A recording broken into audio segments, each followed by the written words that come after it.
पूर्णमदः पूर्णमिदं पूर्णात् पूर्णमुदच्यते पूर्णस्य पूर्णमादाय पूर्णमेवावशिष्यते। ओम शांतिः शांतिः शांतिः।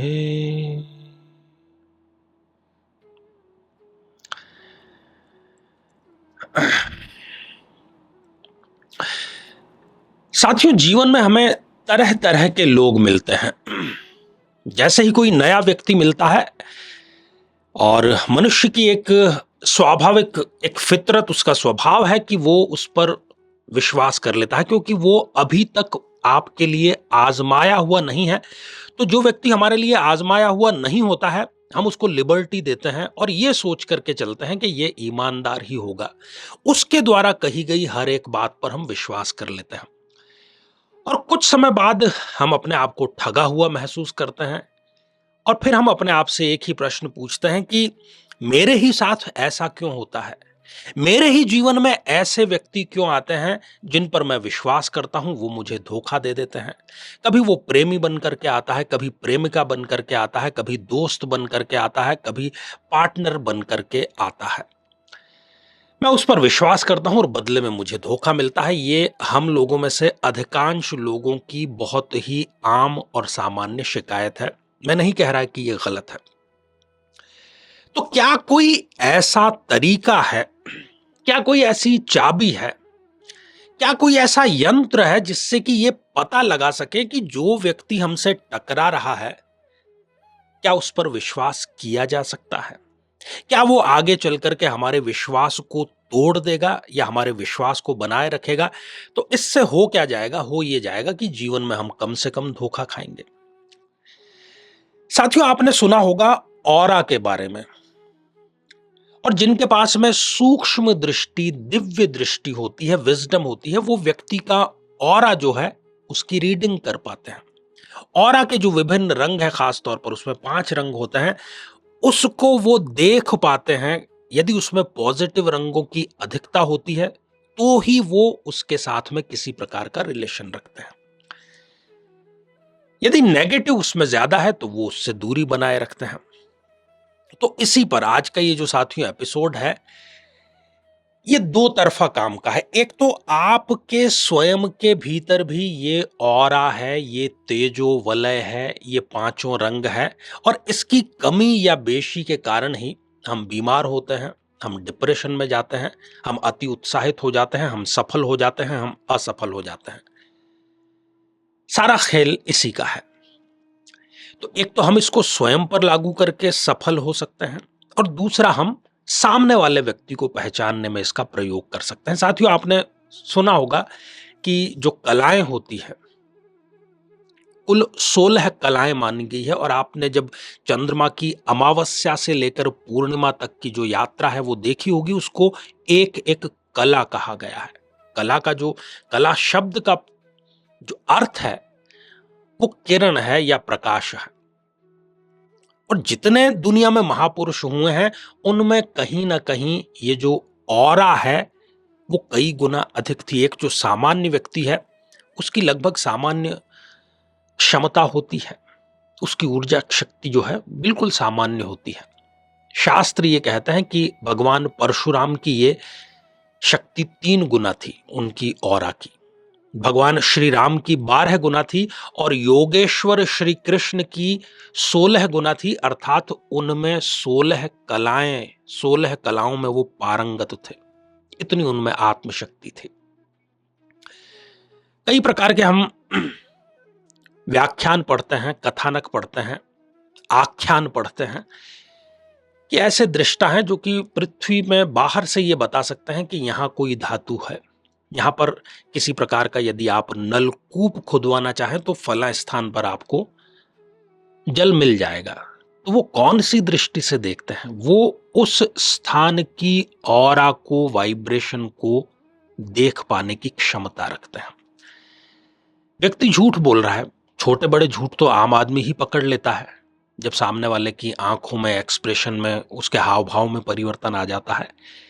लेकिन सफेद झूठ बोलने वाले भी हैं लोग इस दुनिया में।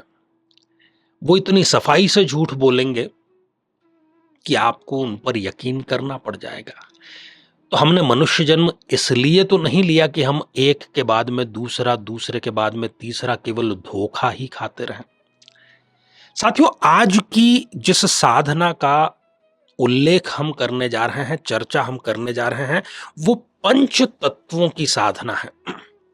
और पंच तत्वों का जो महत्व है वो बड़ा ही विलक्षण है, विशद है। हमारा ये जो शरीर है जिसको लेकर के हम दिन भर चल रहे हैं, रात भर, ये पंच तत्वों से निर्मित है। और चाहे जब यहां से प्राण शक्ति निकल जाएगी तो फिर इसको चाहे दफना दिया जाए, चाहे जला दिया जाए, चाहे कुछ ना भी किया जाए, ये स्वतः ही इन्हीं पंच तत्वों में विलीन हो जाएगा। हम पंच तत्वों के पुतले हैं, जो मानव शरीर है वो।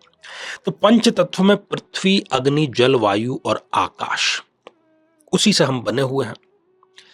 तो हर एक जो तत्व है वो किसी संतुलित मात्रा में हमारे अंदर होना चाहिए। जैसे कि जल तत्व जो है वो हमारे आयतन का लगभग 70 से 75% है, और इसी प्रकार से हर एक तत्व की स्थिति निर्धारित है। साथियों, पृथ्वी जो तत्व है उसका रंग पीला माना गया है, पीले रंग का। और जब हम कुंडलिनी जागरण की बात करते हैं, मूलाधार से लेकर सहस्त्रार के चक्रों की बात करते हैं, तब कहीं ना कहीं हम इन तत्वों के ही जागरण की बात करते हैं। जिस व्यक्ति में पृथ्वी तत्व की अधिकता होती है वो व्यक्ति क्षमाशील होता है, जैसे पृथ्वी सबको क्षमा कर रही है, सबका भार झेल रही है। धीर और गंभीर व्यक्तित्व का वो धनी होता है। उसकी वाणी में, उसके स्वभाव में स्थिरता होती है, और बहुत बड़े वैभव को वो व्यक्ति प्राप्त करता है। और जिस व्यक्ति में जल तत्व की अधिकता होती है, और तो जल तत्व का जो ऑरा में हमें रंग नजर आता है वो श्वेत वर्ण, अर्थात व्हाइट कलर का वो रंग हो। थोड़ा सा शौकीन, रसिक होता है ये व्यक्ति, कोमलता पसंद होता है, कला प्रिय होता है, उसके व्यक्तित्व में शीतलता होती है, लेकिन हर एक कार्य को करने की बड़ी जल्दी, बड़ी शीघ्रता उसमें होती है। प्रेम में डूब जाने को वो सदैव और सतत तैयार रहता है। जिस व्यक्ति में वायु तत्व की अधिकता होती है, और चूंकि वायु तत्व का जो रंग है वो हरा है, ग्रीन है। वायु का क्या गुण होता है? चंचलता, एक स्थान पर ठहरती नहीं। वैसे ही जो व्यक्ति है जिसमें वायु तत्व की अधिकता होती है वो चंचल प्रवृत्ति का होता है, कल्पनाएं करता है, बहुत बड़ी बड़ी मस्ती मजाक उसको पसंद होता है।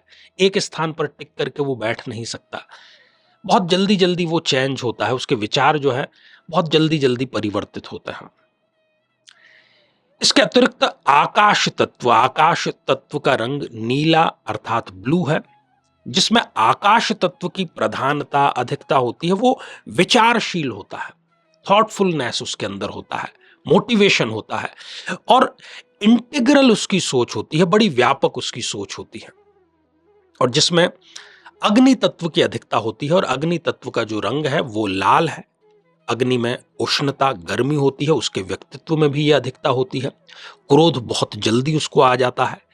ईर्ष्या, द्वेष, उत्तेजना, ये सब कूट कूट करके उसमें भरे हुए होते हैं।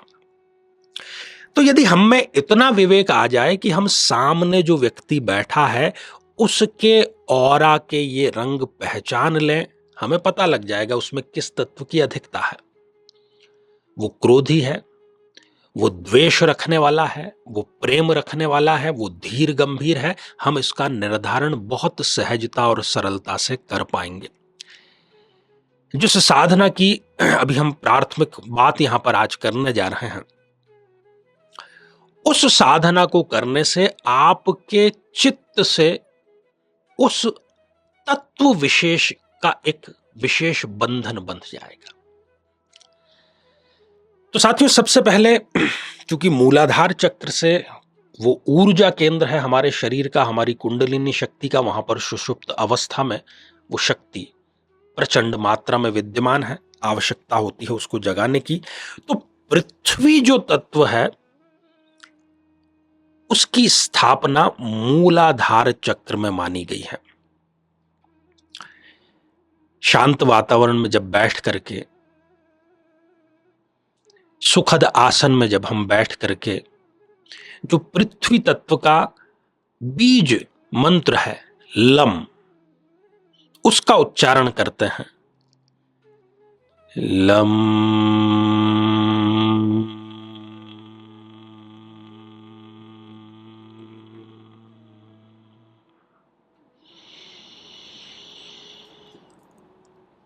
लम,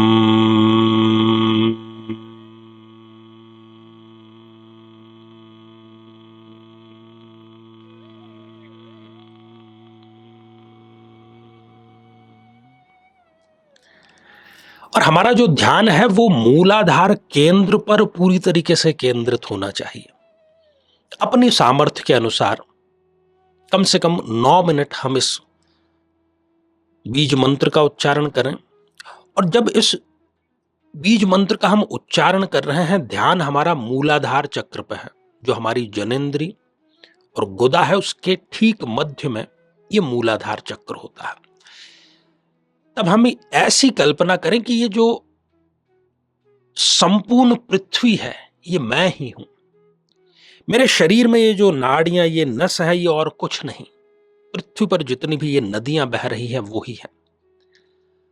और जब आपको इस तत्व की सिद्धि हो जाएगी, जो कि होनी ही है, तब आपके शरीर को निरंतर आरोग्य प्राप्त होता रहेगा। फिर किसी दवा की जरूरत आपको नहीं पड़ेगी। इतना शक्तिशाली और प्रचंड ये बीज मंत्र है। साथियों, इससे आगे बढ़ते हुए दूसरा जो तत्व है वो जल तत्व है। और जल तत्व का स्थान कुंडलिनी शक्ति में माना गया है, मूलाधार से थोड़ा सा ऊपर, अर्थात नाभि से थोड़ा सा नीचे, स्वाधिष्ठान चक्र में। और इसका जो बीज मंत्र है वो है वम।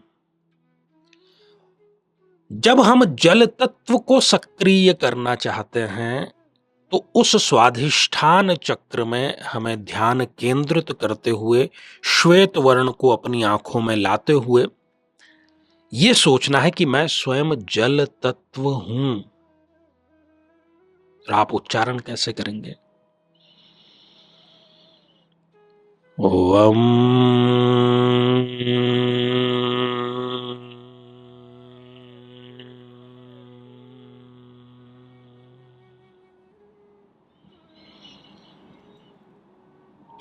ओम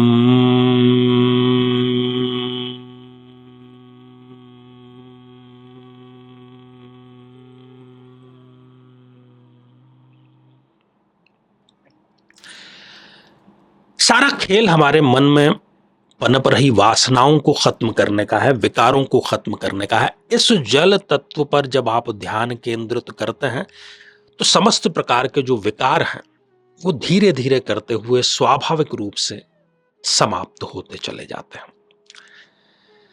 साथियों, तीसरा जो तत्व है वो अग्नि तत्व है। और अग्नि तत्व का स्थान मणिपुर चक्र माना गया है, जो कि नाभि के ठीक पास में माना जाता है। जितना भी हम प्रकाश का अनुभव करते हैं, मणि क्या है? प्रकाश का प्रतीक है। सूर्य है, चंद्रमा है, और तमाम प्रकाश के जो प्रकार के प्रकाश हैं, तो अपने मणिपुर चक्र पर ध्यान केंद्रित करते हुए, आंखों में हम लाल रंग का ध्यान करते हुए इसके जब बीज मंत्र रम का उच्चारण करेंगे, रम,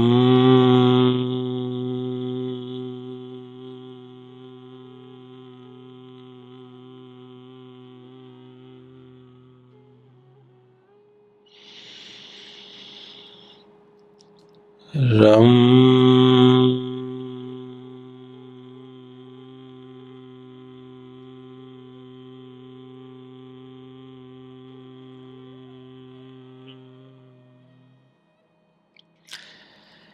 साथियों, इससे हमारी जो सहन शक्ति है वो बढ़ेगी। अग्नि से हम जल जाते हैं, तपिश होती है हमें, लेकिन ये अग्नि को भी सहन करने की, तो तमाम प्रकार की जो अग्नियां हैं, चाहे वो क्रोध की अग्नि हो, द्वेष की अग्नि हो, इन सब प्रकार की अग्नियों को आपको ये सहन करने की क्षमता प्रदान करता है। साथियों, इसके आगे वायु तत्व। वायु तत्व का स्थान हृदय के पास में स्थित अनाहत चक्र है और हरा इसका रंग है। तो हम हरे रंग को ध्यान में रखते हुए अपनी श्वास पर, प्रश्वास पर ध्यान केंद्रित करते हुए जब इसके बीज मंत्र का उच्चारण करेंगे, जो कि यम है, यम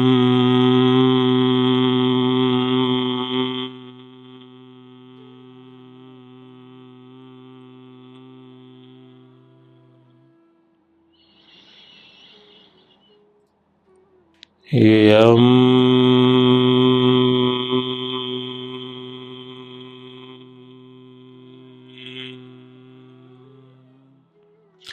साथियों, ये हमें एंटी ग्रेविटेशनल नेचर का बनाता है, गुरुत्वाकर्षण के विपरीत हमें ले जाने का कार्य करता है। हमारा शरीर जो है वो हल्कापन महसूस करता है। और अंत में जो पांचवा तत्व है वो आकाश तत्व है, जिसका स्थान विशुद्धि चक्र में है। और इसका स्मरण करते हुए हमें नीले रंग की कल्पना करनी है और ऐसा सोचना है कि मैं आकाश हूं, मुक्त हूं।